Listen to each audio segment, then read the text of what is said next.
उन्हें यहाँ इसलिए लाए ताकि आप अपने वो प्रिय पांडवों के पक्ष में इन्हें उकसा सके। शांत रहो दुर्योधन। हस्तिनापुर के महामंत्री है ये, और एक महामंत्री के समक्ष तुम इस भांति बात नहीं कर सकते। मूर्खता मत करो। नहीं मामाश्री, नहीं, आज मुझे बोलने दीजिए। इन्होंने आज तक केवल पांडवों का साथ दिया और मेरा विरोध किया। दुर्योधन, अपनी वाणी पर संयम रखो। ये मत भूलो कि महात्मा विदुर ना केवल तुम्हारे महामंत्री परंतु तुम्हारे काका श्री भी हैं।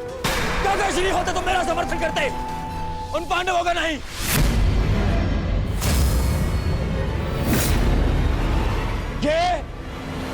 ये केवल एक कृतज्ञ षड्यंत्रकारी है और कुछ नहीं।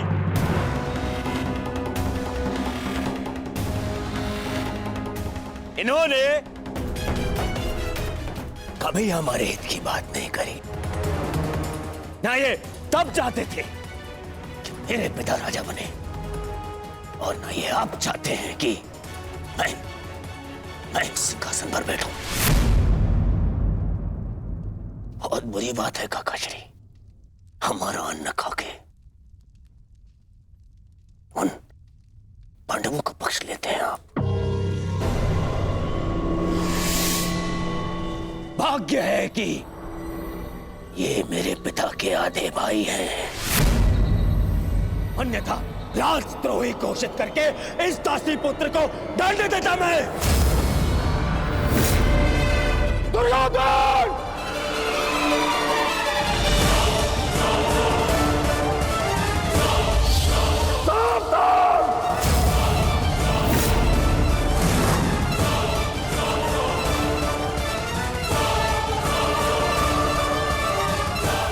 क्या कर रहे आर्य? आप तो शांत रहिए। बालक नहीं है ये, जो इसके हर अपराध को बालक समझकर क्षमा कर दूं। इसे स्मरण होना चाहिए कि मैंने शस्त्र शिक्षा तात श्री भीष्म से ली है। इसने मेरी निष्ठा पर प्रश्न किया। आज जिस प्रकार के शब्दों का प्रयोग इसने किया है, इसे हस्तिनापुर से निष्कासित कर देना चाहिए। निष्कासित तो मुझे आपको कर देना चाहिए। अपनी सीमा का उल्लंघन मत कर दुर्योधन।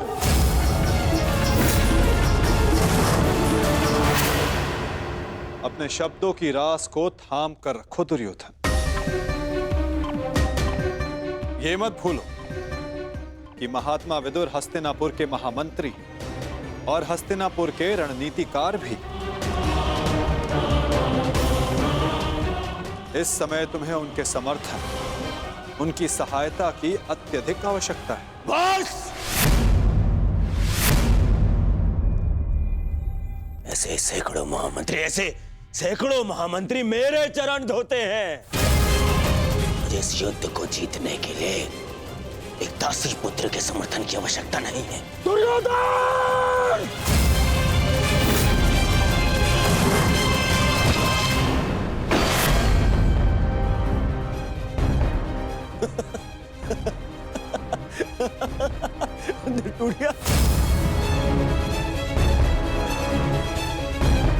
इस धनुष के साथ तुम्हारे प्रति मेरा समर्थन भी टूट गया है। अब ना तो तुम मेरे शस्त्र उपयोग कर पाओगे और ना ही मेरी नीति। मैं स्वयं अपनी बुद्धि और शक्ति को इस युद्ध से अलग करता हूं।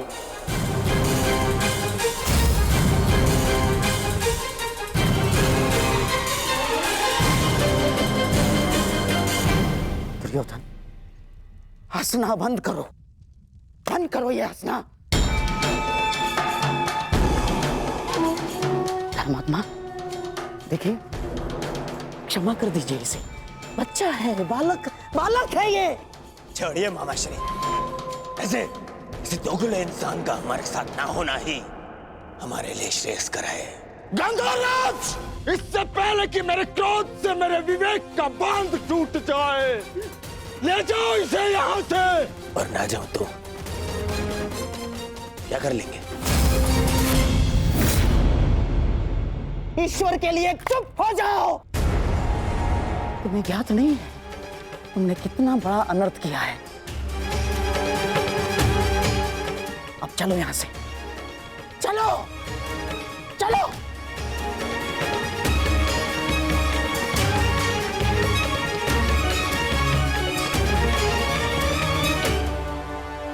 धनुष ना टूटता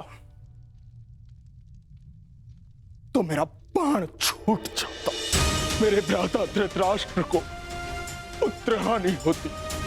मैं आज भी यही कामना करता हूं कि यदि ये युद्ध हो तो मेरे भ्राता धृतराष्ट्र के पुत्र और मेरे ज्येष्ठ भ्राता पांडु के पुत्र सुरक्षित रहे।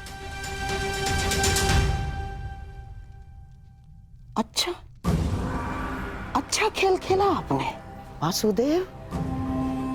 मेरी बुद्धि तो ये सोच सोच कर कुंड हो रही थी कि आपने दुर्योधन का आतिथ्य ठुकरा कर यहां भोजन करना क्यों स्वीकार किया? क्या योजना थी आपकी इसके पीछे? मिल गया मुझे उसका उत्तर। गांधार राज, मैं यहां आया, ये मेरा चुनाव था। दुर्योधन ने जो व्यवहार यहां किया वो उसका चुनाव था, और अब महात्मा विदुर इस युद्ध से अलग हुए हैं तो ये इनका चुनाव है। अपना चुनाव करने का अधिकार हर मनुष्य को है गांधार राज, और उस चयन का प्रतिफल चुका उसकी विवशता।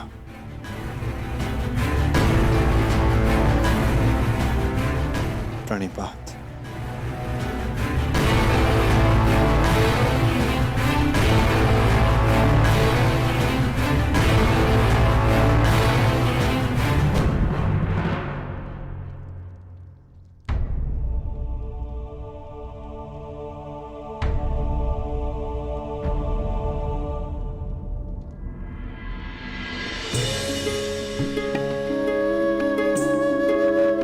कान्हा, तुम यहाँ?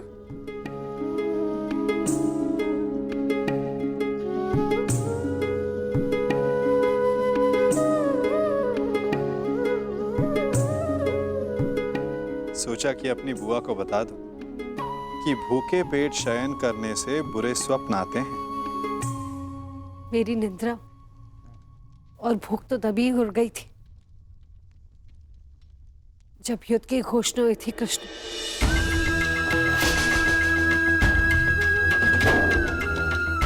जिस माता के पुत्रों का जीवन दांव पे लगा हो, उसकी आंखों में नींद कैसे आएगी? उसके गले के नीचे से निवाला कैसे उतरेगा?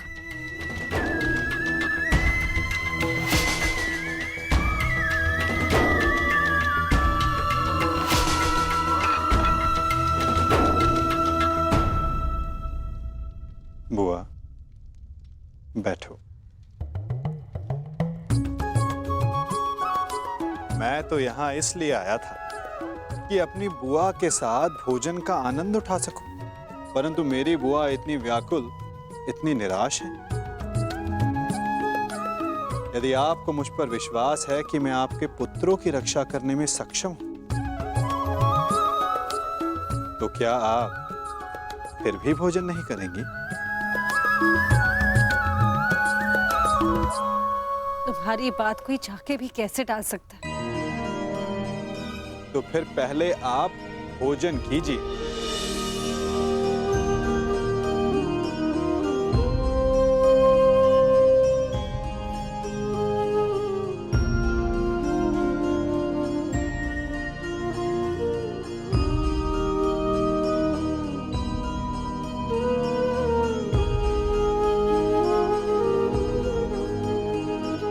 यदि मेरे पुत्र यहाँ थे वो भी मुझे ऐसे ही भोजन करवाते।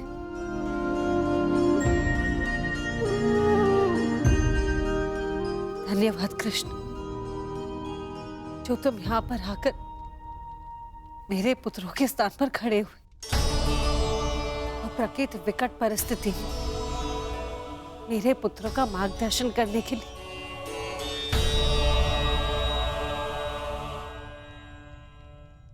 इसमें कोई संदेह नहीं बुआ कि परिस्थिति बहुत विकट है,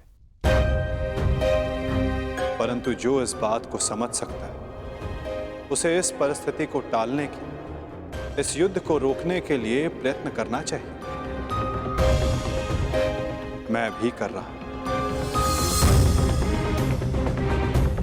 आप भी कीजिए।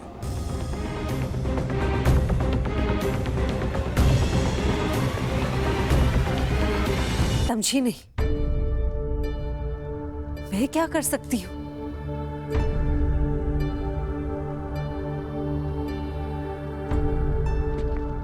आपको स्मरण है बुआ, जब मैं यहां विभाजन के समय आया था तो मैंने आपको एक कार्य करने से रोका था। अभी उचित समय नहीं है बुआ, सत्य सम्मुख आएगा बुआ, परंतु उचित समय उचित स्थान पर। तुम ये कहना चाह रहे हो कि मैं उसे... बुआ, कुछ करने को कहने वाला मैं कौन होता हूं?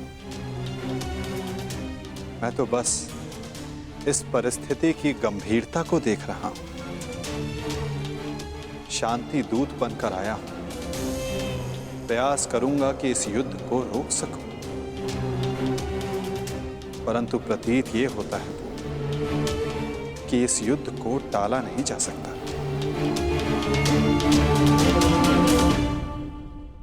मुझे भी उसी दिन का भय है कृष्ण, जब मेरे दोनों पुत्र एक दूसरे के समक्ष अस्त्र दान कर एक दूसरे का रथ बांधने के लिए प्रस्तुत होंगे, परंतु इसे रोका कैसे जा सकता है? संदेह तो है बुआ, परंतु यदि आपके 6 पुत्र एक ही पक्ष में हो तो कदाचित युद्ध का प्रश्न ही ना उठे।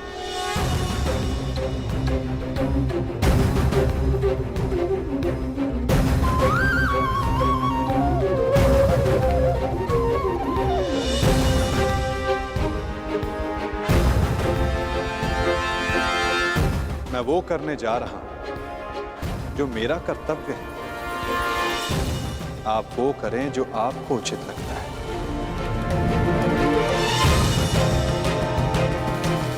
आज्ञा दें। प्रणिपात।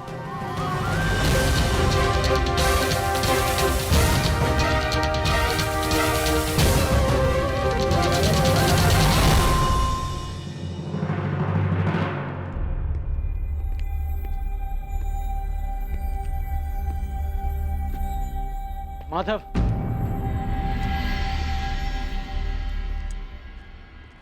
मित्र,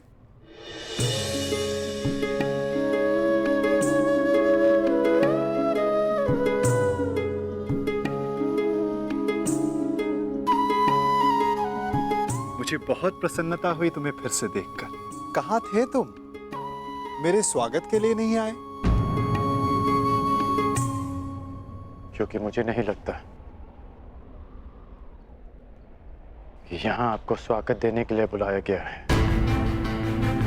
मैं तुम्हारा तात्पर्य समझा नहीं मित्र। आप सब जानते हैं, फिर भी अनजान बन रहे हैं। आप गांधार नरेश को मुझसे अधिक समझते हैं। यह स्वागत प्रारंभ है, इसके बाद अपमान होगा और हो सकता है कि कोई चाल भी रचा हो।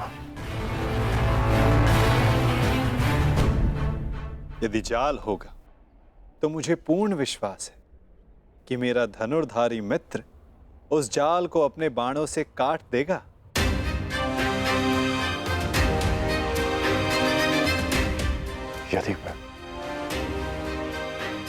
ऐसा नहीं कर पाया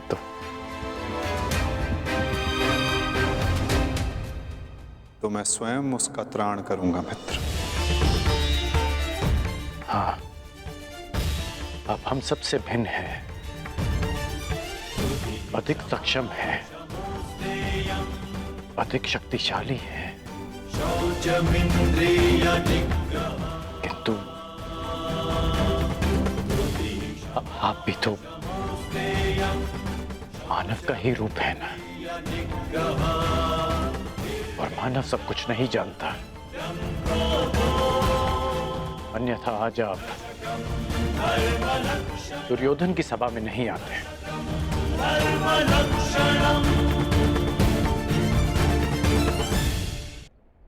तुमने सत्य कहा मित्र। मानव सब कुछ कहाँ जानता है?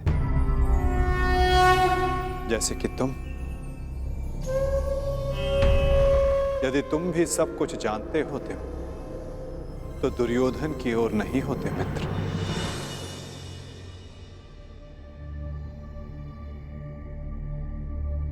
वासुदेव, बात को समझने का प्रयास कीजिए। मैं भावी संकट की बात कर रहा हूं।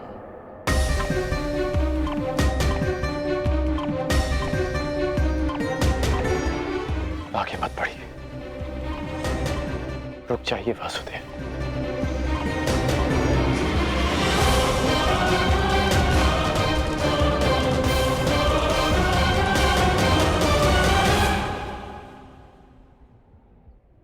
मित्र, तुम चिंता ना करो। यदि मैं हर उस स्थान पर रुक जाता जहां संकट संभव था, तो मेरे जन्म लेने के पश्चात मैं बंदी गृह में नहीं रुक जाता मित्र। मामा कंस के बुलाने पर मथुरा नहीं जाता। मामाओं से निपटने का मेरा बड़ा अनुभव रहा है मित्र। मैं जानता हूं कि भीतर क्या होने वाला।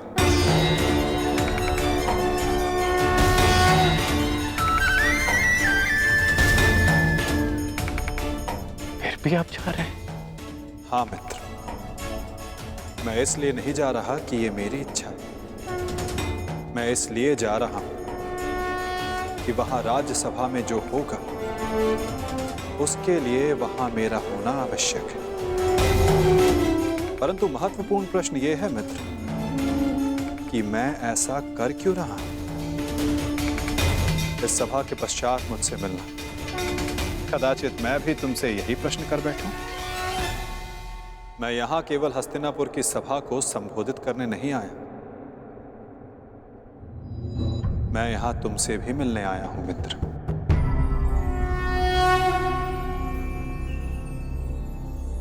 तुम सदा मुझसे यही प्रश्न करते आए हो कि मैं इस पक्ष में क्यों? मेरा मत क्या है? क्या मैं ही कर्ता धर्ता हूं या केवल दृष्ट? क्या मैं ही कार्य साधता हूं या कार्य का साक्षी मात्र? मेरे साथ आओ मित्र, तुम्हें इन सब प्रश्नों का उत्तर मिल जाएगा।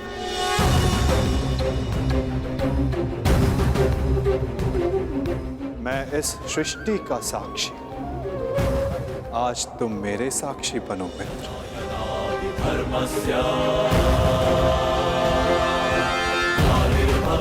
भारत धर्मस्य तदात्मानं सृजाम्यहम् प्राणाय विनाशाय च दुष्कृता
प्रणिपात उस महान योद्धा को जो कुरुवंश के सबसे बड़े संबल हैं, जिन्हें संसार स्मरण करेगा तो इसलिए कि उन्होंने अपना संपूर्ण जीवन, अपना कर्म और अपना धर्म समस्त कुरुवंश को समर्पित कर दिया। जो कुरुकुल का, कुरुवंश का मार्गदर्शन करते, उनको मार्ग दिखाते। कुरु गौरव महामहिम भीष्म को प्रणिपात। नारायणं नमस्कृत्य नरं प्रणिपात उस महान राजा को जो कुरुकुल का सर्वे सर्वा है, जो राष्ट्र का निर्माता है, उस महाराज धृतराष्ट्र को, इस शांति दूत कृष्ण का प्रणिपात। स्वस्ति। अपने ज्ञान और शिक्षा के बल पर सामान्य कुरु कुमारों को भारतवर्ष का महान योद्धा बनाने वाले अर्जुन, भीम, दुर्योधन जैसे महान योद्धाओं के आचार्य श्री द्रोणाचार्य को मेरा प्रणिपात। कल्याण हो वसुदेव।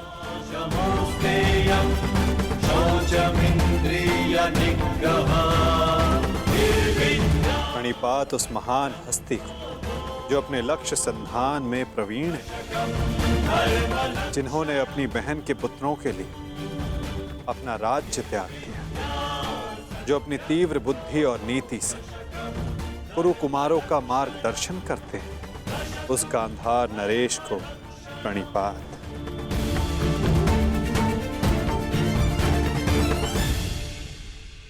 प्रणिपात महानितिज्ञ महात्मा विदुर को।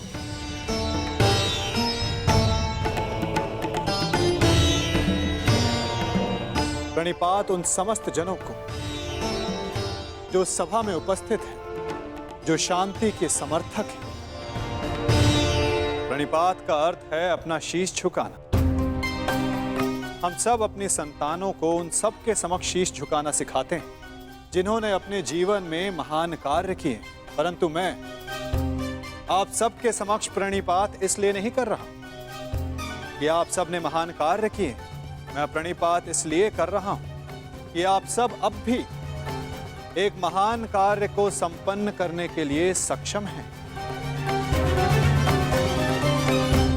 वो महान कार्य जो कि एक महायुद्ध है, एक महाविनाश है, उससे मुक्ति पाना, जिसके पश्चात एक महान शांति की स्थापना होगी, धर्म का उदय होगा। मुझे विश्वास है कि आप सभी कल आने वाले महाभारत के महाविनाश को देख सकते हैं, और यदि आप सब चाहें तो आर्यव्रत को इस विनाश से बचा भी सकते हैं। मुझे अधिक प्रसन्नता होगी कि आप सबके सहयोग से भारतवर्ष में होने वाले इस महाभारत से सबको बचा सकूं और मेरे यहाँ उपस्थित होने का लक्ष्य पूर्ण कर सकूं। मुझे पूर्ण विश्वास है कि आप सब में से कोई भी ये युद्ध नहीं चाहेगा।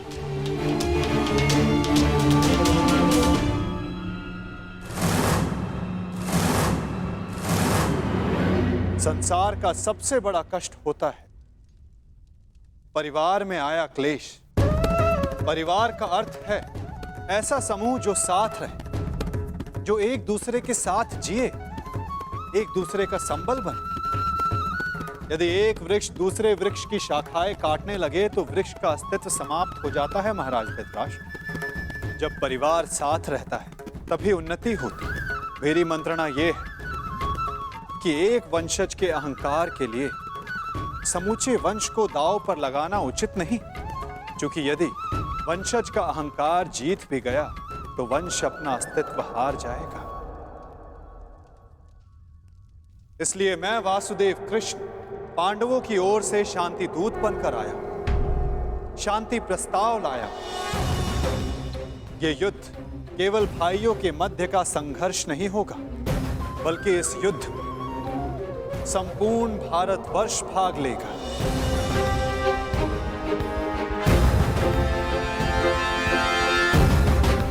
इसलिए विनाश भी सैकड़ों, सहस्त्रों और लाखों नहीं, करोड़ों में होगा।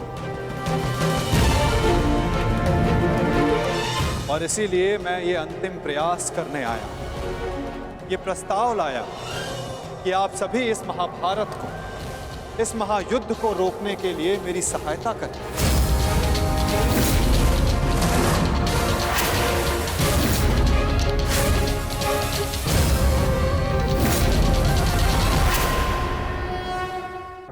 कि आप सभी इस महाभारत को, इस महायुद्ध को रोकने के लिए मेरी सहायता करें।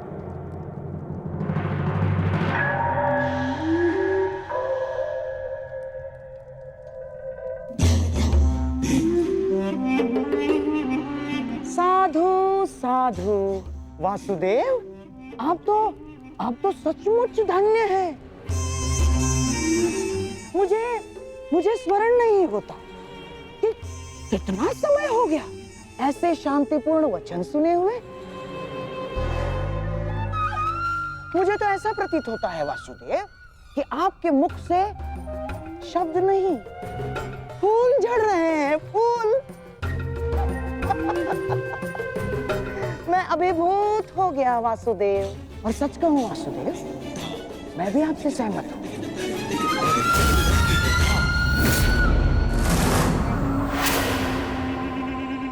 मैं भी नहीं चाहता कि ये युद्ध हो ना। अमाश्री, ये क्या कह रहे हैं आप?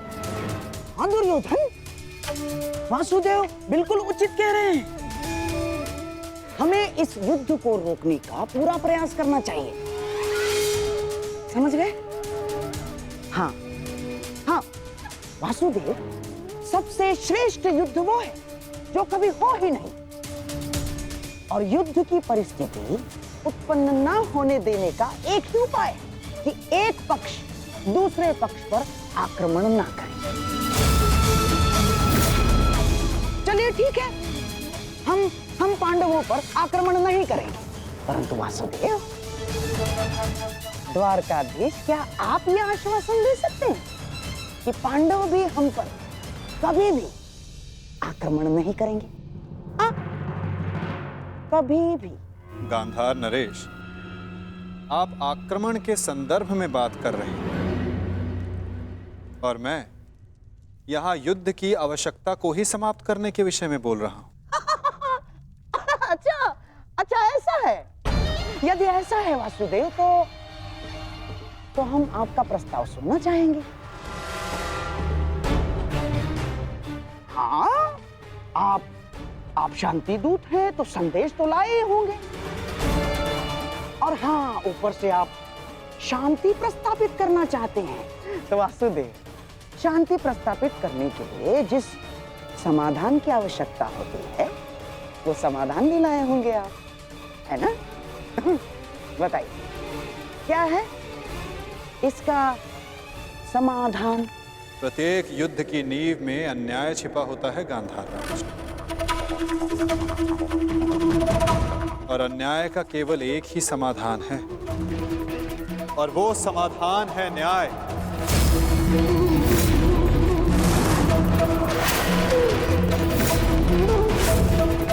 वो न्याय जिस पर केवल पांडवों का अधिकार है, उनसे किए गए वचनों को ना निभाने का न्याय, उनसे किए गए वचनों को ना पूर्ण करने का न्याय।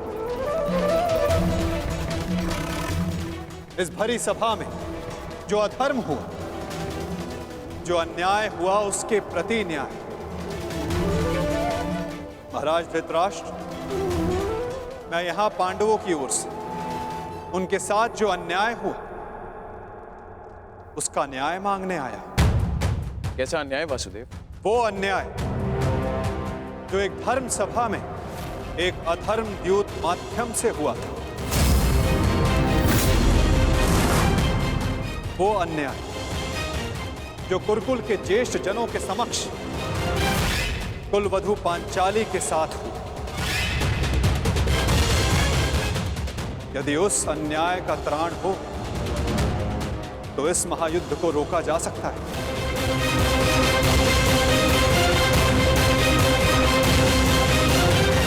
कुरुकुल श्रेष्ठ महाराज धृतराष्ट्र, महामहिम भीष्म, मैं पांडवों की ओर से उस अन्याय के लिए न्याय मांगने आया हूं।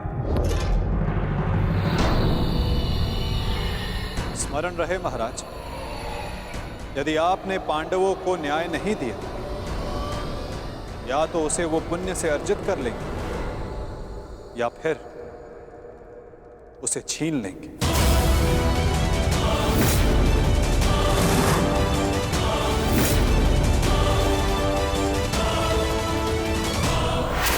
अब निर्णय आपका है।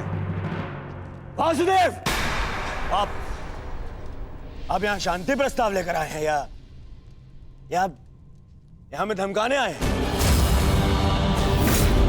वो उस द्यूत में जो कुछ भी हुआ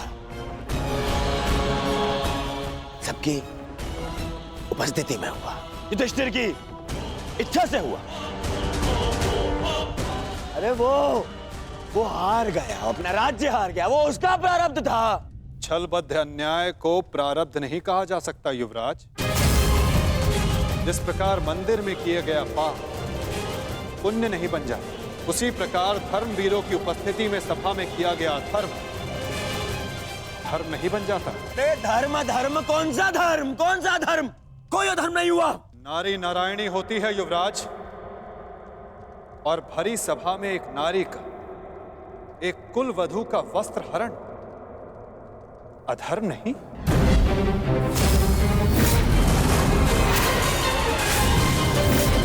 यदि तुम्हें विश्वास नहीं तो अपने ज्येष्ठों की झुकी दृष्टि से पूछो दुर्योधन। उन वस्त्रों से पूछो जो आपको आपके मन की नग्नता अनुभव कराने के लिए आपके शरीर से दूर हो गए। उन प्रतिज्ञाओं से पूछो जो पांडवों ने अपने भ्राताओं के विनाश के लिए मांगी। ये प्रतिज्ञा लेता हूँ और यही जंगल तोड़कर तुम्हारा प्राण दे लूंगा दुर्योधन। उस श्राप से पूछो जो द्रौपदी ने समस्त कुरुकुल को दी। इस सभा में उपस्थित वो हर व्यक्ति जिसने मौन रहकर ये अधर्म होते हुए देखा, उन्हें उनके मौन रहने का दंड मिलेगा। श्राप है ये अपनी सुता द्रौपदी का। परंतु यदि आप सब चाहें तो पांडव अपनी प्रतिज्ञा को त्याग देंगे। द्रौपदी अपना श्राप वापस ले लेंगे। बस आप सबको अपनी भूल का अनुभव करके पांडवों को केवल उनका अधिकार देना है।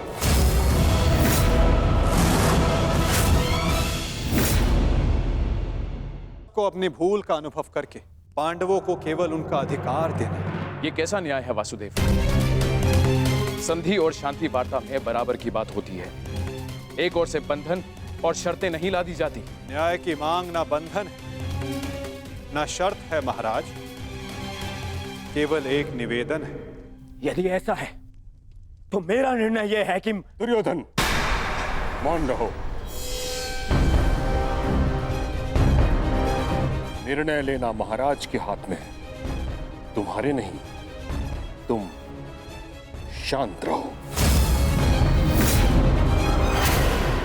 राजा होने के नाते मेरा कर्तव्य है कि मैं सबकी बातें सुनूं ताछरी, अपने मंत्रणाकारों का सम्मान करूं। दुर्योधन युवराज है, हस्तिनापुर का भवी महाराज है, इसलिए इस संदर्भ में मैं अपने पुत्र और हस्तिनापुर के युवराज दुर्योधन को अपना निर्णय प्रस्तुत करने की अनुमति देता हूं।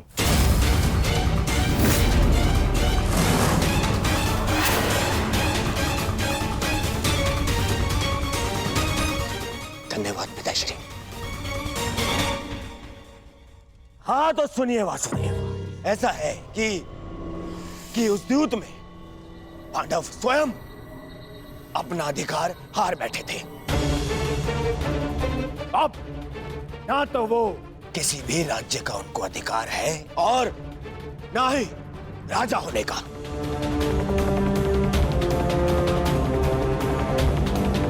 इसीलिए मैं दुर्योधन ये घोषणा करता हूं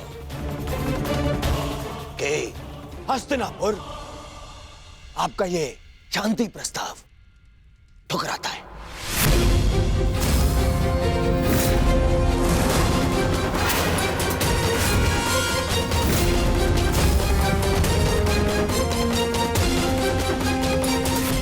दुर्योधन, क्या तुम्हें इस बात का अनुमान भी है कि शांति प्रस्ताव ठुकराने का अर्थ है युद्ध को निमंत्रण? अपने निर्णय पर पुनः विचार कर लो। बात बात पर विचार करना बंद कीजिए पितामह। बात बात पर विचार कायर करते हैं।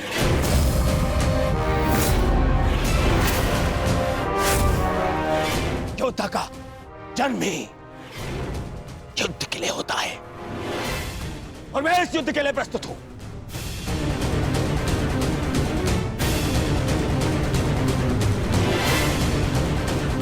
मेरी दृष्टि में उन पांडवों को कुछ भी देने का प्रश्न ही नहीं उठता।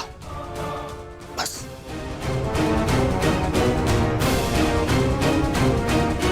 मैंने ये सभा समझौते के लिए रखवाई थी, न कि अपने ही अधिकार के त्याग के लिए। ये मेरा अंतिम निर्णय है। मैं उन पांडवों को इंद्रप्रस्थ नहीं दूंगा तो नहीं दूंगा।